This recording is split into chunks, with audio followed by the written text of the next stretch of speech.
আমি এমন গুনাহ করছি আমার আল্লাহ ছাড়া কেউ জানে না, কিন্তু আমি এমন ভাবি আল্লাহর কাছে ক্ষমা চাই, কিন্তু আমার আল্লাহ ক্ষমা করবে কিনা আমি জানি না।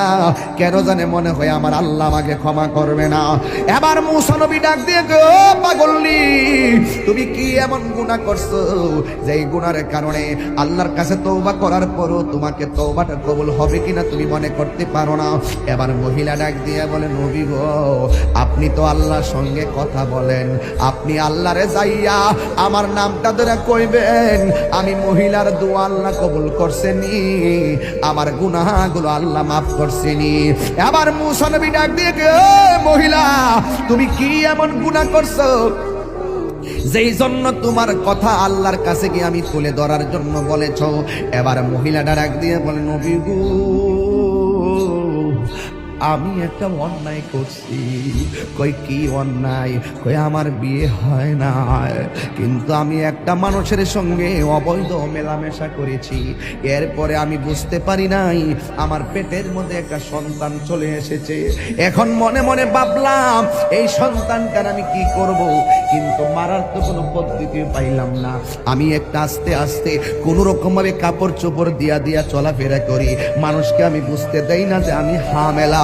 এই জন্য আমি কোন রকম ভাবে চলাফেরা করি, কাপড় চোপড় পরি যেন মানুষে না বুঝে। কিন্তু আমি এমন ভাবে দিন যত বাড়তে শুরু করলো, আমার শরীরটা ভারী হইতে শুরু করলো। শেষ পর্যন্ত যখন ৬-৭ মাস হলো, মানুষ আমার দইরা ফেলাইব আমার অস্বাভাবিক অবস্থা দেখলে। এরপর আমি জঙ্গলে জঙ্গলে যায়া ঘুরছি যেন মানুষ আমারে ধরতে না পারে। ও নবী গো, নবী গো, নবী গো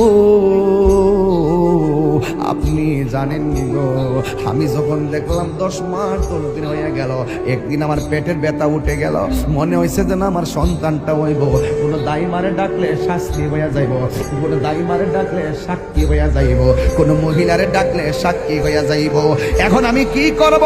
নিজেই প্রসব করাইছি আমার সন্তান, এখন আমি কি করব?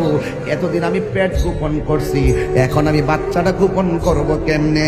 এক তো আমি জিনা কইরা গুনাহ করলাম, 2 নম্বর সন্তান হইয়া গেছে, এখন আমি সন্তানটা লোক সমাজে লইয়া গেলে আমি কলঙ্কিনী হইয়া যাইব। মুসা নবী আমি কি ভয়ঙ্কর গুনাহ করছি জানেননি? আমি জঙ্গলার ভিতরে বাচ্চাটা হওয়ার পরে জিন্দা সুন্দর একটা ফুটফুটে বাচ্চা, এই বাচ্চাটার আমি গলার চিপ দিয়া মাইরা ফেলাইছি। এই জন্য আমি জিনা কইরা গুনাহ করছি এক অপরাধ, আমার পেটের মধ্যে বাচ্চা নিছি আরেক অপরাধ। এই বাচ্চা হওয়ার পরে আমি গলার চিপ